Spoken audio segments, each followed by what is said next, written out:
Hola, ¿qué tal a todos? Muchas gracias por una sesión más. El día de hoy vamos a dar continuidad a endocrino.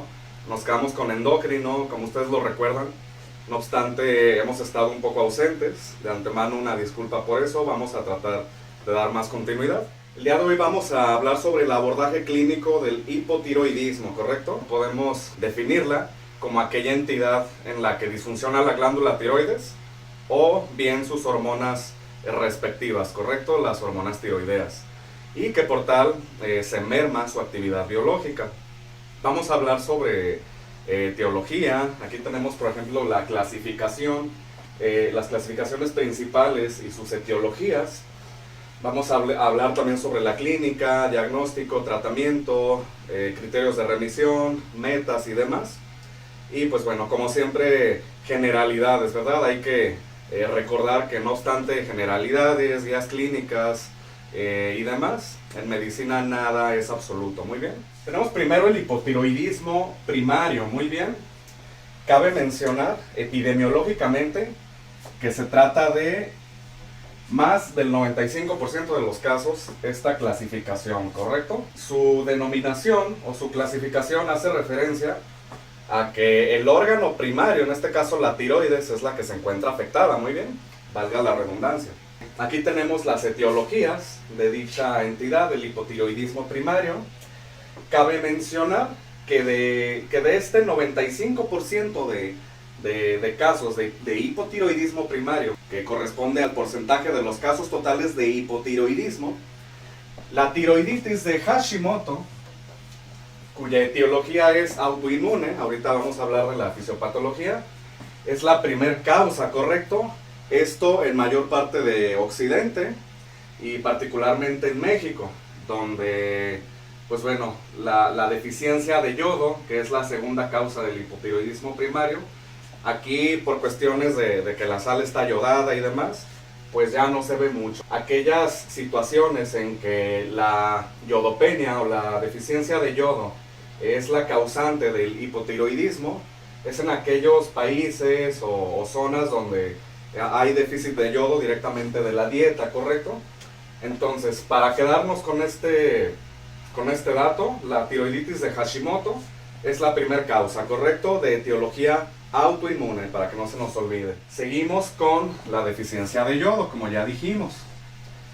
Ya de aquí tenemos diferentes causas que no son muy comunes, no obstante tienen su relevancia clínica. Tenemos aquellos casos de disgenesia tiroidea, casos congénitos por supuesto. Tenemos aquellos casos de ablación con yodo, aquel paciente hipertiroideo con enfermedad de Graves que recibe la ablación con yodo y que por tal la glándula tiroides queda hipofuncional, ¿correcto? Tenemos aquellos casos también de tiroidectomía, de radioterapia, aquel paciente que es hipotiroideo, que desarrolla un carcinoma respectivamente, que recibe cirugía o radioterapia como tal, pues esto también conlleva a que quede hipofuncional la glándula tiroides. Muy bien. Yéndonos al hipotiroidismo secundario, que es nuestra segunda clasificación, aquí tenemos que es de origen hipofisiario, ¿correcto? Es decir, la hipófisis no me está segregando suficiente TSH, que es la hormona estimulante de las hormonas tiroideas, y por tal desarrollo un hipotiroidismo. La causa principal de dicha hipofuncionalidad hipofisiaria serían las tumoraciones, los adenomas, por ejemplo, adenomas hipofisiarios que comprometen la funcionalidad de la tiroides. Dichos adenomas pueden también estar afectando a nivel hipotalámico, lo que se clasificaría como un hipotiroidismo terciario. Aquí no lo pusimos porque no nos cabe, pero bueno, lo estamos englobando porque fisiopatológicamente es similar. Por otra parte tenemos causas que conllevan a enfermedad hipotalámica o hipofisiaria respectivamente, tanto funcionales o estructurales, como lo son aquellas condiciones de trauma, un traumatismo cráneoencefálico previo, por ejemplo, que haya comprometido el área celar del paciente y por tal el área hipotalámica o hipofisiaria. También tenemos aquellas cirugías que por iatrogenia, por efecto secundario, pues conllevan a la hipofuncionalidad. Tenemos aquellas situaciones de radioterapia también como parte del protocolo de los mismos adenomas u otras tumoraciones. Y vamos a hacer mención de un síndrome, en este caso el síndrome de Sheehan. No tiene mucha prevalencia, pero pues bueno, tiene relevancia clínica, si es observable.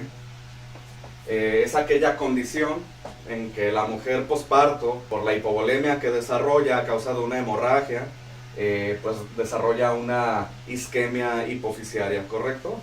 Lo cual conlleva a que quede hipofuncional y por tal una de las hormonas que se pueden ver afectadas es la TSH, muy bien. Después de esto tenemos otras clasificaciones, ¿correcto? Decíamos, las clasificaciones son o en función de la etiología, en función del órgano afectado o bien de la clínica, muy bien. En este caso tenemos en primer lugar el síndrome del eutiroideo enfermo. Es aquella entidad que desarrollan pacientes ingresados, por ejemplo, en terapia intensiva, pacientes politraumatizados, pacientes quemados, con un estrés físico previo muy grande, ¿correcto? Fisiopatológicamente no se conoce muy bien cuál es el mecanismo, pero pues bueno, se le atribuye como causa el estrés físico para acabar pronto. Lo que se ve aquí es un descenso de T3 en particular, de la T3 y un aumento de la T3 reversa como método feedback compensatorio, muy bien. La T4 casi nunca está afectada aquí, por lo mismo no está indicada la reposición con hormonas tiroideas, sino el tratamiento de la causa subyacente, es decir, estabilizar a aquel paciente en cuidados críticos, a aquel paciente hemodinámicamente inestable y demás, muy bien. Tenemos por otra parte, esto por mencionar ejemplos de otras clasificaciones, muy bien, hay mucho más, pero bueno, mencionándolos vamos a explicar de qué se trata. La resistencia a hormonas tiroideas, por ejemplo, pues esto es un problema genético que se debe a la mutación del gen que codifica para un receptor nuclear de la T3 y por tal, este receptor mutado no se puede ligar a la T3 y es por eso que no obstante haya una cantidad de T3 incluso alta, pues no cumple su efecto biológico, vamos, ¿verdad? Y desarrolla por tal la clínica y demás. Y por otra parte está el hipotiroidismo subclínico. Aquí esta clasificación corresponde a la clínica, puesto que no observamos un descenso de hormonas tiroideas como tal, pero sí una elevación de TSH que nos sugiere un daño tisular tiroideo.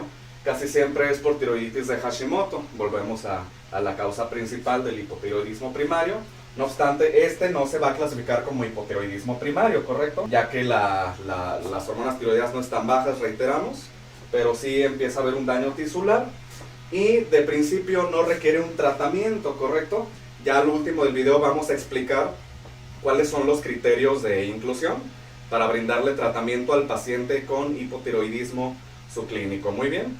La clínica también es muy extensa, puesto que, bueno, biológicamente hablando, bioquímica y fisiopatológicamente hablando, las hormonas tiroideas, como sabemos, tienen muchas funciones, pero en cuanto a la clínica, hay ciertos síntomas que son de mayor prevalencia, y pues bueno, los vamos a enumerar. Primeramente hay que tener en cuenta que en la clínica, el paciente con frío y el paciente con alteraciones en la memoria, esto es lo más sugestivo, lo que más me va a dar para yo hacer un cribado, un tamizaje, un estudio de control, ¿correcto? Estos son los síntomas que estadísticamente se manifiestan más.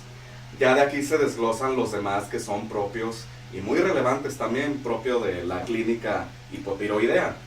Tenemos el paciente con focalización neurológica, tenemos al paciente con aumento de peso, esto porque inminentemente pues baja la tasa metabólica basal. Tenemos al paciente con letargo, tenemos a un paciente con mixedema, es el edema típico del hipotiroideo. Esto fisiopatológicamente es porque se acumulan aquellas sustancias que son los glucosaminoglicanos, ¿correcto?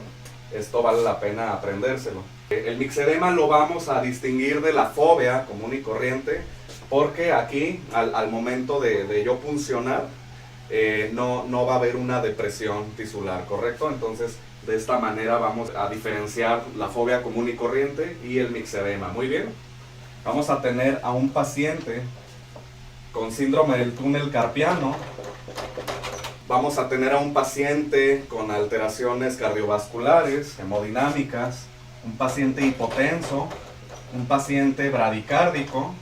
Recordemos que una de las funciones de las hormonas tiroideas es mantener la receptividad de los receptores beta adrenérgicos y su constante afinidad con las catecolaminas, ¿correcto?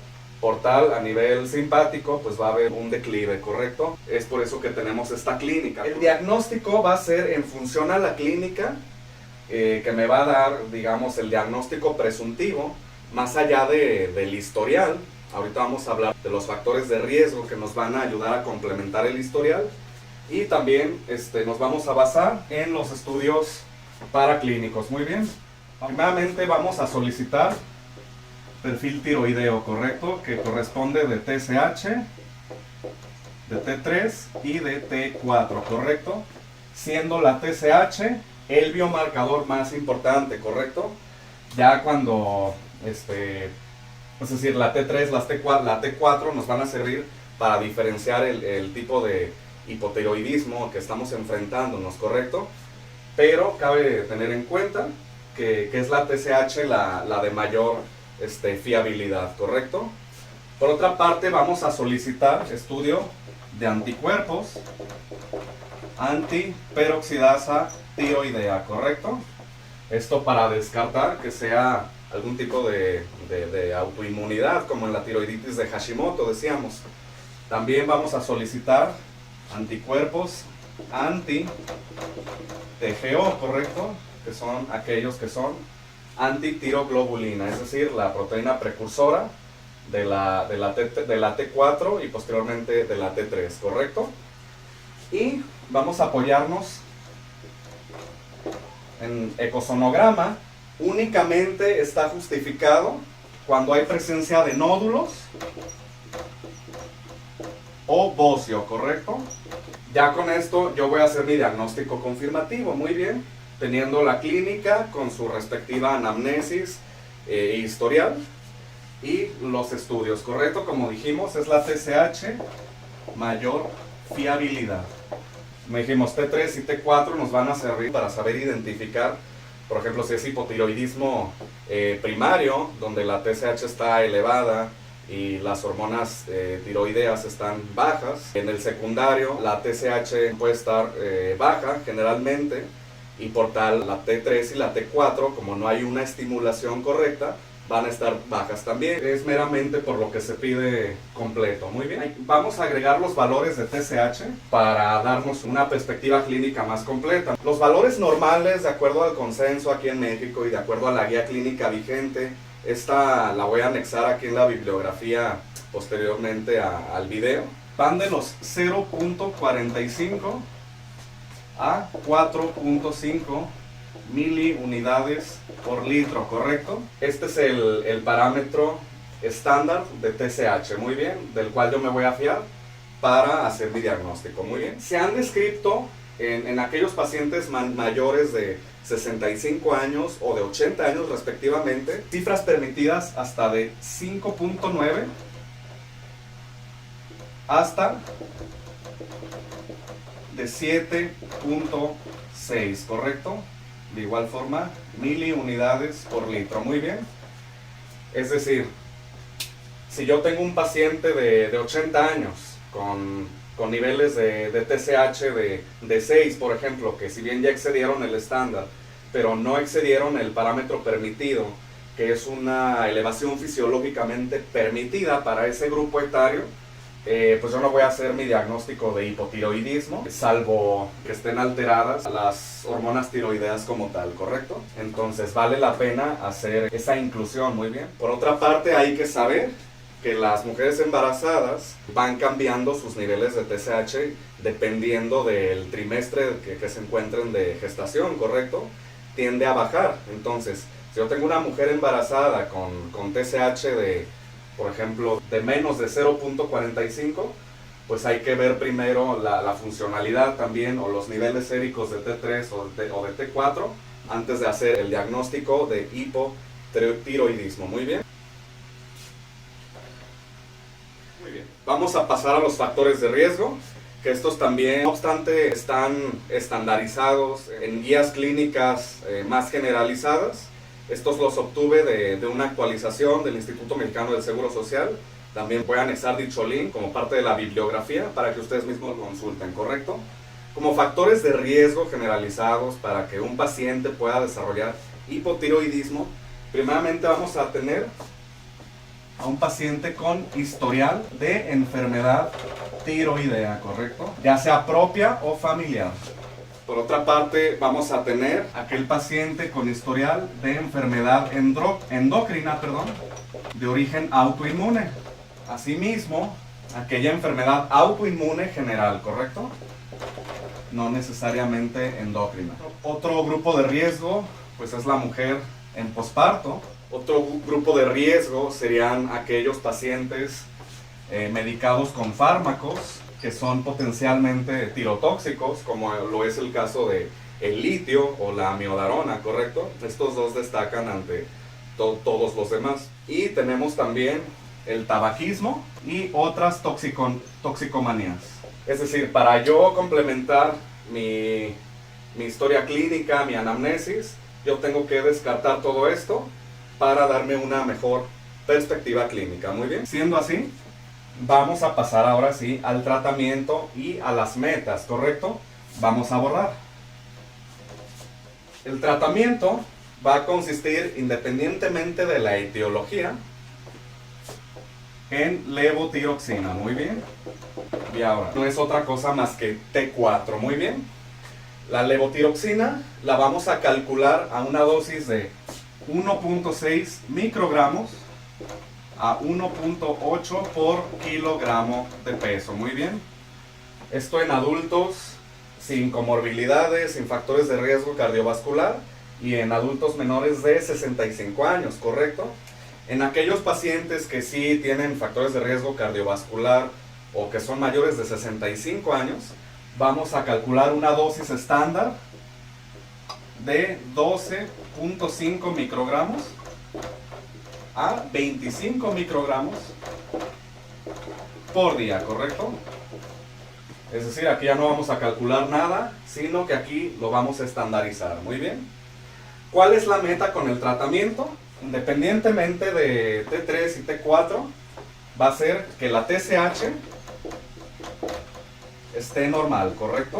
Esto tomando en consideración no nada más el parámetro estandarizado, como ya lo explicamos, sino aquellos límites permisibles para personas de la tercera edad y los límites respectivos para mujeres embarazadas. Muy bien. Subsecuentemente, mejor dicho, a yo instaurar el tratamiento, va a ser necesario valorar TSH de 6 a 8 semanas subsecuentes al inicio del tratamiento, ¿correcto? Entonces, la meta es que mi TSH se encuentre dentro de rango.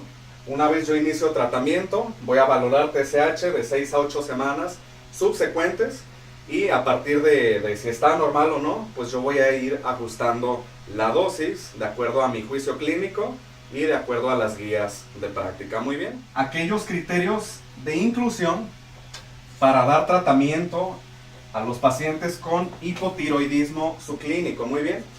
Como decíamos, como es un paciente generalmente asintomático y que no tiene alteración en las hormonas tiroideas como tal, sino meramente en la TSH, el tratamiento no va a estar justificado, sino en ciertas condiciones. En este caso, la primera que hay que evaluar es que la TSH esté por arriba de 10, ¿correcto? Cuando la TSH está por encima de 10, ya existe el consenso que nos permite ya dar la medicación, ¿correcto?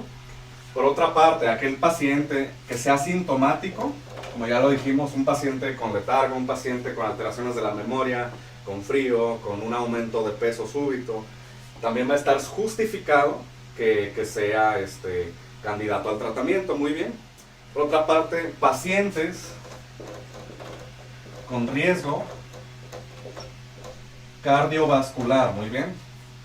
Pacientes con dislipidemias, por ejemplo, pacientes con infarto agudo de miocardio previo, etcétera, etcétera, ¿correcto?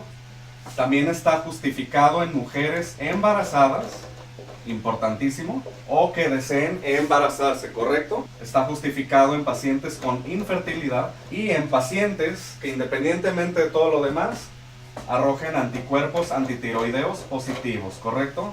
Ya sea los antitiroperoxidasas o los antitiroglobulinas. Estos son los criterios para tratar hipotiroidismo subclínico. Muy bien. Siendo así, damos por concluida nuestra clase.